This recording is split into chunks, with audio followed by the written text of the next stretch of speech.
God is saying to you today, I love when you leave everything in my hands, when you trust me with your whole heart, without worrying about how every detail will work out. You honor me. Remember, I am not only your God, but also your Father who cares deeply about you. Cast all your burdens onto me and watch how I turn your anxieties into peace and your obstacles into opportunities for growth.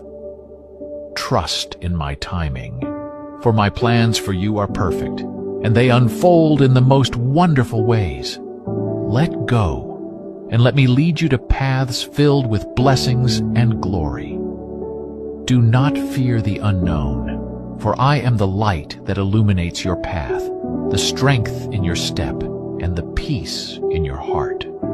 As you lay down your worries and sleep tonight, remember that I am watching over you, transforming your trials into triumphs and your fears into foundations of faith.